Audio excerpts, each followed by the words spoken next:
ಆತ್ಮೀಯ ವಿದ್ಯಾರ್ಥಿಗಳೇ ಎಲ್ಲರಿಗೂ ನಮಸ್ಕಾರಗಳು 2023-24 ಒಂದು SSLC ವಾರ್ಷಿಕ ಪರೀಕ್ಷೆಯ ರಿಸಲ್ಟ್ 9/5/2024 ಅನೌನ್ಸ್ ಆಗ್ತಾ ಇದೆ. ಆತ್ಮೀಯ ವಿದ್ಯಾರ್ಥಿಗಳೇ ಈ ವಿಡಿಯೋದಲ್ಲಿ ನಾವು ಏನು ಚರ್ಚೆ ಮಾಡ್ತೇವೆ ಅಂದರೆ ಈಗಾಗಲೇ ರಿಸಲ್ಟ್ ಅನೌನ್ಸ್ ಆಗ್ತಾ ಇದೆ. ರಿಸಲ್ಟ್ ಅನೌನ್ಸ್ ಆದ ನಂತರ ಎಲ್ಲ ವಿದ್ಯಾರ್ಥಿಗಳಲ್ಲಿ ಒಂದಿಷ್ಟು ಪ್ರಶ್ನೆಗಳು ಬರ್ತವೆ. ಒಂದು ಏನಂದರೆ ನಿಮ್ಮ ನಿರೀಕ್ಷೆಗೆ ತಕ್ಕಂಥ ಅಂಕಗಳು ಬಂದಿದ್ದರೆ ಓಕೆ, ಅಥವಾ ನಿಮ್ಮ ನಿರೀಕ್ಷೆಗೆ ತಕ್ಕಂತೆ ಅಂಕಗಳು ಬರದೇ ಇದ್ದರೆ ಏನು ಮಾಡಬೇಕಾಗತ್ತೆ ಅಂದರೆ ಎಕ್ಸಾಮ್ 2 ಅನ್ನು ಬರಿಬೋದು, ಎಕ್ಸಾಮ್ 3 ಅನ್ನು ಬರಿಬೋದು. ಇನ್ನೊಂದು ಕೆಲವೊಂದಿಷ್ಟು ವಿದ್ಯಾರ್ಥಿಗಳು ಕೆಲವೇ ಒಂದು ಅಂಕಗಳಲ್ಲಿ ಫೇಲ್ ಆಗಿರ್ತಾರೆ. ಜಸ್ಟ್ 5ರಿಂದ 5, 6, 7 ಮಾರ್ಕ್ಸು 10 ಮಾರ್ಕ್ಸ್ ಒಳಗಾಗಿ ಫೇಲ್ ಆಗಿರ್ತಾರೆ. ಸೊ ಅವರಿಗೆ ಯಾವ ರೀತಿ ಉತ್ತೀರ್ಣ ಮಾಡ್ತಾರೆ, ಅಲ್ಲಿ ಗ್ರೇಸ್ ಅಂಕಗಳು ಏನಾದರೂ ಕೊಡ್ತಾರಾ ಒಂದು. ಅದಾದಮೇಲೆ ರೀಕೌಂಟಿಂಗನ್ನು ಹೇಗೆ ಮಾಡಬೇಕು, ನಿಮಗೆ ಒಂದಿಷ್ಟು ಕನ್ಫ್ಯೂಷನ್ ಆಗಿರುತ್ತೆ. ನಾನು ಚೆನ್ನಾಗಿ ಬರೆದಿದ್ದೇನೆ, ನನ್ನ ಪೇಪರ್ನಲ್ಲಿ ಒಂದಿಷ್ಟು ಅಂಕಗಳು ಹೆಚ್ಚಿಗೆ ಬರ್ಬೋದು ಅಂತ. ಸೊ ಅಂಥ ಸಂದರ್ಭದಲ್ಲಿ ನಿಮ್ಮ ಒಂದು ಆನ್ಸರ್ ಪೇಪರ್ ಏನಿರುತ್ತೆ ಅದನ್ನು ರೀಕೌಂಟಿಂಗ್ ಹ್ಯಾಂಗೆ ಮಾಡಬೇಕು. ಎರಡನೇದಾಗಿ ಏನಾಗಿರುತ್ತೆ, ನಾನು ಚೆನ್ನಾಗಿ ಬರೆದ್ರೂ ಕೂಡ ಅಂಕಗಳು ಕಡಿಮೆ ಬಂದಿದೆ. ಸೊ ನನ್ನ ಒಂದು ಆನ್ಸರ್ ಶೀಟಿನ ಒಂದು ಜೆರಾಕ್ಸ್ ಕಾಪಿ, ಅದರ ಒಂದು ಫೋಟೋ ಕಾಪಿ ಬೇಕು. ಸೊ ಅದನ್ನು ಹೇಗೆ ತರಿಸ್ಕೊಳ್ಬೇಕು, ಅದು ಒಂದು ನಿಮ್ಮೊಂದು ಹತ್ರ ಒಂದಿಷ್ಟು ಪ್ರಶ್ನೆ ಬರ್ತದೆ. ಸೊ ಈ ಒಂದು ಎಲ್ಲ ಪ್ರಶ್ನೆಗಳಿಗೆ ನಾನು ಒಂದಿಷ್ಟು ಚರ್ಚೆ ಈ ವಿಡಿಯೋದಲ್ಲಿ ಮಾಡ್ತೇನೆ. ಅದಕ್ಕಿಂತ ಮುಂಚೆ ಈ ಎಲ್ಲ ಮಾಹಿತಿಗಳು ನಿಮಗೆ ರೀಚ್ ಆಗಬೇಕಾದ್ರೆ ನಮ್ಮ ಯೂಟ್ಯೂಬ್ ಚಾನಲಲ್ಲಿ ಪ್ರತಿಯೊಂದನ್ನು ವಿಡಿಯೋ ಕೂಡ ಈಗ ಅಪ್ಲೋಡ್ ಮಾಡ್ತೀವಿ. ಈಗ ಬರುವ ದಿನಗಳಲ್ಲಿ ಫೋಟೋ ಜೆರಾಕ್ಸ್ ಕಾಪಿ ಹೇಗೆ ತರಿಸ್ಬೇಕು, ರೀಕೌಂಟಿಂಗ್ ಹೇಗೆ ಮಾಡಬೇಕು, ರಿವ್ಯಾಲ್ಯುಯೇಷನ್ಗೆ ಹೇಗೆ ಮಾಡಿಸ್ಬೇಕು, ಆಮೇಲೆ ಎಕ್ಸಾಮ್ 2ಗೆ ಹೇಗೆ ಅಪ್ಲೈ ಮಾಡಬೇಕು, ಎಲ್ಲ ವಿಷಯಗಳಲ್ಲಿ ಉತ್ತೀರ್ಣರಾದರೂ ಕೂಡ ಮತ್ತೊಂದು ಸಲ ಪರೀಕ್ಷೆ ಬರಿಬೇಕು ಹೇಗೆ. ಸೊ ಎಲ್ಲ ಪ್ರಶ್ನೆಗಳಿಗೆ ಸಂಬಂಧಿಸಿದಂತೆ ಒಂದೊಂದು ಸಪ್ರೇಟ್ ಆಗಿರುವಂಥ ವಿಡಿಯೋ ನಮ್ಮ ಚಾನಲ್ನಲ್ಲಿ ನಾವು ಅಪ್ಲೋಡ್ ಮಾಡ್ತೇವೆ. ಸೊ ನಾವು ಅಪ್ಲೋಡ್ ಮಾಡಿರುವಂಥ ಮಾಹಿತಿ ನಿಮಗೆ ಹೇಗೆ ಗೊತ್ತಾಗ್ತದೆ. ಸೊ ನಮ್ಮ ಚಾನಲನ್ನು ನೀವು ಸಬ್ಸ್ಕ್ರೈಬ್ ಮಾಡಿದರೆ ನಾವು ಪ್ರತಿಯೊಂದು ವಿಡಿಯೋ ಅಪ್ಲೋಡ್ ಮಾಡಿದಾಗ ನಿಮಗೆ ಒಂದು ಮೆಸೇಜ್ ಬರುತ್ತೆ, ಒಂದು ನೋಟಿಫಿಕೇಷನ್ ಬರುತ್ತೆ, ಅದನ್ನು ನೋಡಿಕೊಂಡು ನೀವು ನೋಡ್ಬೋದು. ಸೊ ಬನ್ನಿ ನೋಡ್ತಾ ಹೋಗೋಣ, ಎಲ್ಲ ವಿಷಯಗಳನ್ನು ಚರ್ಚೆ ಮಾಡ್ತಾ ಹೋಗೋಣ. ಪ್ರಥಮವಾಗಿ ರಿಸಲ್ಟನ್ನು ಯಾವ ರೀತಿ ನೋಡಬೇಕಂತ ನಾನು ಹೇಳ್ತೀನಿ.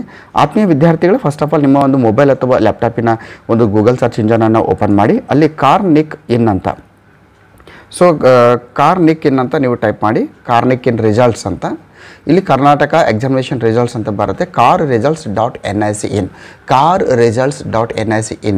ಸೊ ಈ ರೀತಿ ಮಾಡಿ ನೀವು ಸರ್ಚ್ ಕೊಟ್ಟಾಗ ಇಲ್ಲಿ ಏನಾಗುತ್ತೆ ಅಂದರೆ ನಿಮಗೆ ಈ ಒಂದು ರಿಸಲ್ಟ್ ಸಲುವಾಗಿ ಈ ರೀತಿ ಓಪನ್ ಆಗುತ್ತೆ, ಕರ್ನಾಟಕ ಎಕ್ಸಾಮಿನೇಷನ್ ರಿಸಲ್ಟ್ ಅಂತ. ಆತ್ಮೀಯ ವಿದ್ಯಾರ್ಥಿಗಳೇ, ತಾವಿಲ್ಲಿ ಗಮನಿಸ್ತಾ ಇದ್ದೀರಿ, ಇದು ದ್ವಿತೀಯ PUC ವಾರ್ಷಿಕ ಪರೀಕ್ಷಾ ಫಲಿತಾಂಶ ಅಂತ ಇದೆ. ನಿಮಗೆ 10:30ಕ್ಕೆ 9/5/2024 10:30ರ ನಂತರ ಅಲ್ಲಿ SSLC ವಾರ್ಷಿಕ ಪರೀಕ್ಷಾ ಫಲಿತಾಂಶ ಅಂತ ಅಲ್ಲಿ ಡಿಸ್ಪ್ಲೇ ಆಗುತ್ತೆ. ಸೊ ಅಲ್ಲಿ ನೀವು ಕ್ಲಿಕ್ ಮಾಡೋದ್ರ ಮುಖಾಂತರ ನಿಮ್ಮ ಒಂದು ರಿಜಿಸ್ಟರ್ ನಂಬರನ್ನು ಎಂಟ್ರಿ ಮಾಡಿ ಅಲ್ಲಿ ಸಬ್ಮಿಟ್ ಕೊಟ್ಟರೆ ನಿಮ್ಮ ಒಂದು ರಿಸಲ್ಟ್ ಅಲ್ಲಿ ಬರ್ತದೆ. ಇದು ರಿಸಲ್ಟ್ ಬಗ್ಗೆ ಕ್ಲಿಯರ್ ಆಯಿತು. Okay, what is next?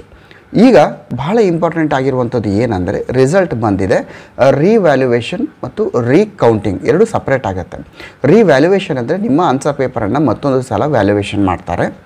Recounting ಅಂದರೆ ಆಲ್ರೆಡಿ ವ್ಯಾಲ್ಯುಯೇಷನ್ ಮಾಡಿರ್ತಾರೆ, ಅಂಕಗಳನ್ನು ಮತ್ತೊಂದು ಸಲ ಕೌಂಟ್ ಮಾಡಿ ನೋಡ್ತಾರೆ. ಇದಕ್ಕೆ ಎರಡು ವಿಧಾನ ಇದೆ, ಎರಡಕ್ಕೂ ಬೇರೆ ಬೇರೆ ಫೀಸು ಇರ್ತದೆ. ರೀಕೌಂಟಿಂಗ್ನಲ್ಲಿ ವ್ಯಾಲ್ಯುಯೇಷನ್ ಆಗಲ್ಲ, ರಿವ್ಯಾಲ್ಯುಯೇಷನ್ನಲ್ಲಿ ವ್ಯಾಲ್ಯುಯೇಷನ್ ಕೂಡ ಆಗುತ್ತೆ ಮತ್ತು ಕೌಂಟಿಂಗ್ ಅಂತೂ ಮಾಡಲೇಬೇಕು. ಒಂದು ಇಂಪಾರ್ಟೆಂಟ್ ಇನ್ಫಾರ್ಮೇಷನ್ ಅಂದರೆ ರಿವ್ಯಾಲ್ಯುಯೇಷನ್ನಲ್ಲಿ ನಿಮಗೆ ಕನಿಷ್ಠ 6 ಅಂಕಗಳ ವ್ಯತ್ಯಾಸ ಬರಬೇಕು. ಸೊ 6 ಅಂಕಗಳ ವ್ಯತ್ಯಾಸ ಬಂದಿದ್ದೇ ಆದಲ್ಲಿ ನಿಮಗೇನು ಮಾಡ್ತಾರೆ ಅಂದರೆ ನಿಮ್ಮ ಅಂಕಗಳನ್ನು ವ್ಯತ್ಯಾಸ ತೋರಿಸ್ತಾರೆ. ಎಕ್ಸಾಂಪಲ್ ಆಗಿ ಈಗ ನನಗೆ 56 ಅಂಕ ಬಿದ್ದಿದೆ, ಅಲ್ಲಿ ನಮಗೆ ರಿವ್ಯಾಲ್ಯುಯೇಷನ್ ಟೈಮ್ನಲ್ಲಿ ನನಗೆ ಅಲ್ಲಿ ಎಷ್ಟು ಬಂದಿದೆ ಅಂದರೆ 62 ಅಥವಾ 63 ಬಂದರೆ, 6ಕ್ಕಿಂತ ಹೆಚ್ಚು ಅಂಕಗಳು ಬಂದರೆ ಅಲ್ಲೇನು ಮಾಡ್ತಾರೆ, ನಮಗೆ ಅಲ್ಲಿ ಆ ಅಂಕಗಳನ್ನು ಕೌಂಟ್ ಮಾಡ್ತಾರೆ.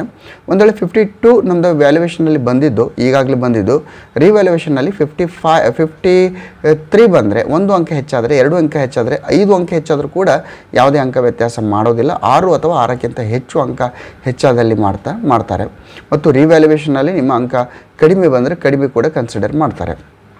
ಈಗ ಇನ್ನೊಂದು ಎಕ್ಸಾಂಪಲ್ ಬರುತ್ತೆ, ಸರ್ ನಂದು 95 ಇದೆ, ಈಗ ಹೇಗೆ 5 ಅಂಕ ಆಗುತ್ತೆ, ಈಗ 80 ಮಾರ್ಕ್ಸಿಗೆ ಇರುವಾಗ 75 ಮಾರ್ಕ್ಸ್ ಬಂದಿದೆ ಸರ್, ಈಗ ನನಗೆ ಒಂದು 3 ಅಂಕಗಳು ಹೆಚ್ಚಾದರೆ ಹೇಗೆ? ಆತ್ಮೀಯ ವಿದ್ಯಾರ್ಥಿಗಳೇ, ಇಲ್ಲಿ ಹೇಗಾಗುತ್ತೆ ಅಂದರೆ ಇಲ್ಲಿ 80ಕ್ಕಿಂತ 6 ಅಂದರೆ 74 ಅಂಕಗಳನ್ನು ತೆಗೆದುಕೊಂಡ್ರೆ ಅದಾದಮೇಲೆ ನಿಮಗೆ 1 ಅಂಕ 2 ಅಂಕ 3 ಅಂಕ ಹೆಚ್ಚಾದರೂ ಕೂಡ ಅಂಕಗಳನ್ನು ಕೊಡ್ತಾ ಹೋಗ್ತಾರೆ. ಅಲ್ಲಿ ನಿಮಗೆ 6 ಅಂಕ ಅಂತ ಒಂದು ನಿಯಮ ಇರೋದಿಲ್ಲ. ಸೊ 74ಕ್ಕಿಂತ ಕಡಿಮೆ ನೀವು ತೆಗೆದುಕೊಂಡಾಗ ಅಲ್ಲಿ ನಿಮಗೆ ಗರಿಷ್ಠ 6 ಅಂಕಗಳ ವ್ಯತ್ಯಾಸ ಬಂದರೆ ನಿಮಗೆ ಮಾರ್ಕ್ಸ್ ಇನ್ಕ್ರೀಸ್ ಆಗುತ್ತೆ. ಇನ್ನು 74 ಆ್ಯಂಡ್ ಅಬೋವ್ ನಿಮ್ಮ ಮಾರ್ಕ್ಸ್ ಆಲ್ರೆಡಿ ಬಂದಿದೆ, ಆಗ ನಿಮಗೆ 2 ಅಥವಾ 3 ಮಾರ್ಕ್ಸ್ ಹೆಚ್ಚಾಗಿ ಬಂದರೆ ಅದನ್ನು ಕನ್ಸಿಡರ್ ಮಾಡಿ ಕೊಡ್ತಾರೆ. ಇದು ರಿವ್ಯಾಲ್ಯುಯೇಷನ್ ಆಯಿತು. ಸೊ ರಿವ್ಯಾಲ್ಯುಯೇಷನ್ ಮಾಡಬೇಕಾದ್ರೆ ನೀವು ನಿಮ್ಮ ಆನ್ಸರ್ ಶೀಟಿನ ಫೋಟೋ ಕಾಪಿ ತರಿಸ್ಕೋಬೇಕು, ಜೆರಾಕ್ಸ್ ಕಾಪಿ ತರಿಸ್ಕೊಂಡು ಎಲ್ಲಿ ಅಂಕಗಳು ಬರಬೇಕಾಗಿದೆ ಅದನ್ನು ಅಂಡರ್ಲೈನ್ ಮಾಡಿ ಆಗ ಆ ಒಂದು ಉತ್ತರಕ್ಕೆ ಸಪೋರ್ಟ್ ಆಗಿರುವಂಥ ಡಾಕ್ಯುಮೆಂಟನ್ನು ಹಚ್ಚಬೇಕು. ಸಪೋರ್ಟಿವ್ ಡಾಕ್ಯುಮೆಂಟ್ ಹಚ್ಚಿ, ಇಂಥ ಪ್ರಶ್ನೆಗೆ ನಾನು ಈ ರೀತಿ ಉತ್ತರ ಬರೆದಿದ್ದೇನೆ, ಈ ಉತ್ತರ ಸರಿ ಇದೆ, ಇದಕ್ಕೆ ದಾಖಲೆ ಇದು ಅಂತ ಹಚ್ಚಿ ನೀವೇನು ಮಾಡಬೇಕು, ಕಳಿಸ್ಬೇಕು. ಸೊ ಫಸ್ಟ್ ಆಫ್ ಆಲ್ ನೀವು ಜೆರಾಕ್ಸ್ ಕಾಪಿ ತರಿಸ್ಕೋಬೇಕು. ಅದಾದಮೇಲೆ ಅದನ್ನು ಕರೆಕ್ಷನ್ ಮಾಡಿ ನೀವು ಮಂಡಳಿಗೆ ಕಳಿಸ್ಬೇಕಾಗುತ್ತೆ. ಸೊ ಮುಂಬರುವ ದಿನಗಳಲ್ಲಿ ನಾನು ಫೋಟೋ ಕಾಪಿ ಅಥವಾ ಜೆರಾಕ್ಸ್ ಕಾಪಿ ಹೇಗೆ ತರಿಸ್ಬೇಕು ಅದನ್ನು ನಾನು ಆನ್ಲೈನ್ ಮುಖಾಂತರ ಯಾವ ರೀತಿ ತರಿಸ್ಬೇಕು ಹೇಳ್ತೀನಿ. ಸರಿ, ರೀಕೌಂಟಿಂಗ್ ಆಯಿತು. ರೀಕೌಂಟಿಂಗ್ ಅಂದರೆ ಅದಕ್ಕೆ ಪ್ರತ್ಯೇಕ ಶುಲ್ಕ ಸಲ್ಲಿಸಿ ರೀಕೌಂಟಿಂಗ್ ಮಾಡಬೇಕು. ಸೊ ಈ ಎರಡು ರೀಕೌಂಟಿಂಗ್ ಆಯಿತು, ರಿವ್ಯಾಲ್ಯೂಯೇಷನ್ ಆಯಿತು. ಈಗ ವಾಟ್ ಈಸ್ ನೆಕ್ಸ್ಟ್ ಏನು ಇಂಪಾರ್ಟೆಂಟ್ ಅಂದರೆ ಎಕ್ಸಾಮ್ 2 ಅಲ್ಲ, ಅದಕ್ಕಿಂತ ಮುಂಚೆ ನಿಮಗೆ 28 ಪಾಸಿಂಗ್ ಮಾರ್ಕ್ಸ್ ಇದೆ other than language first. So ಈಗ ನಿಮಗೆ 28ಗೆ 27, 26, 27, 26, 24, 25, 23 ಈ ರೀತಿ ಅಂಕಗಳು ಬಂದಿದೆ. ಸರ್ ಪಾಸ್ ಮಾಡ್ತಾರಾ? ಎಸ್. ಇಲ್ಲಿ ನಿಮಗೇನಂದರೆ ಎಲ್ಲ ವಿಷಯಗಳಲ್ಲಿ ಉತ್ತೀರ್ಣರಾಗಿ ನೀವು ಯಾವುದೋ ಒಂದು ವಿಷಯದಲ್ಲಿ ನಿಮಗೆ 28ಕ್ಕಿಂತ ಕಡಿಮೆ ಅಂಕಗಳು ಬಂದರೆ ನಿಮಗೆ ಗ್ರೇಸ್ ಮಾರ್ಕ್ಸನ್ನು ಕೊಟ್ಟು ನಿಮಗೆ ಪಾಸ್ ಮಾಡ್ತಾರೆ. ಸೊ ಒಂದು ವೇಳೆ 4 ವಿಷಯದಲ್ಲಿ ಉತ್ತೀರ್ಣರಾಗಿ 2 ವಿಷಯದಲ್ಲಿ 28ಕ್ಕಿಂತ ಕಡಿಮೆ ಇದ್ದರೆ 2 ವಿಷಯದಲ್ಲಿ ಫೇಲು. ಸರ್ ಹಾಗಾದರೆ ಅಲ್ಲಿ 1ಕ್ಕೆ ಪಾಸ್ ಮಾಡಿ 1ಕ್ಕೆ ಹಾಗಿಲ್ಲ, 2 ವಿಷಯದಲ್ಲೂ ಕೂಡ ಫೇಲ್ ಮಾಡ್ತಾರೆ. 5 ವಿಷಯದಲ್ಲಿ ಪಾಸ್ ಆಗಬೇಕು, 1ರಲ್ಲಿ ನೀವು ಆ ಒಂದು ಮಿನಿಮಮ್ ಮಾರ್ಕ್ಸ್ ಏನಿದೆ ಅದಕ್ಕಿಂತ ಕಡಿಮೆ ತಗೊಂಡ್ರೆ ಪಾಸ್ ಮಾಡ್ತಾರೆ. ಎಸ್, ಇದು. ಸೊ ಎರಡನೇದಾಗಿ ಏನಾಗುತ್ತೆ, ಎಕ್ಸಾಮ್ 2, ಎಕ್ಸಾಮ್ 3 ಬಗ್ಗೆ ಹೇಳೋಣ. ಸೊ ಎಕ್ಸಾಮ್ 2 ಈಗ ಬರೀಬೇಕಾಗಿದೆ ಅಂದರೆ ನಿಮಗೆ ಒಂದನೇದಾಗಿ ನೀವು ಅನುತ್ತೀರ್ಣರಾಗಿದ್ದರೆ, ಫೇಲ್ ಆಗಿದ್ದರೆ ಎಕ್ಸಾಮ್ 2 ಅಂತೂ ಬರೀಲೇಬೇಕು. ನೀವು ಉತ್ತೀರ್ಣರಾಗಿರ್ತೀರಿ, ನಿಮಗೊಂದು 80%, 85%, 90%, 91%, 95% ಕೂಡ ಬಂದಿದೆ. ಸರ್ ಇನ್ನೂ ನನಗೆ ಒಂದು 2% ಹೆಚ್ಚಿಗೆ ಮಾಡಲಿಕ್ಕೆ ಸಾಧ್ಯ ಇದೆ ಅಂತ ನಿಮ್ಗೆ ಅನಿಸಿದರೆ ನೀವು ಎಕ್ಸಾಮ್ 2 ಬರಿಬೋದು.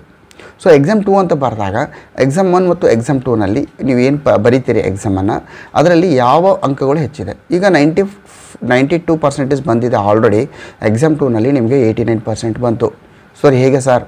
ಹಾಗಾದರೆ ನಿಮಗೆ ಯಾವ ಪರೀಕ್ಷೆಯಲ್ಲಿ ಹೆಚ್ಚಿನ ಪರ್ಸೆಂಟೇಜ್ ಬಂದಿದೆ ಅದನ್ನು ಕನ್ಸಿಡರ್ ಮಾಡಿ ಇನ್ನೊಂದು ಎಲಿಮಿನೇಟ್ ಮಾಡ್ತಾರೆ. No problem, not at all.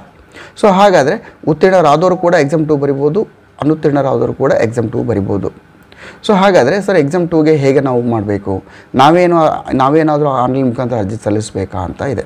ಖಂಡಿತ ಇಲ್ಲ, ನೀವು ಆನ್ಲೈನ್ ಮುಖಾಂತರ ಅರ್ಜಿ ಸಲ್ಲಿಸುವ ಹಾಗಿಲ್ಲ.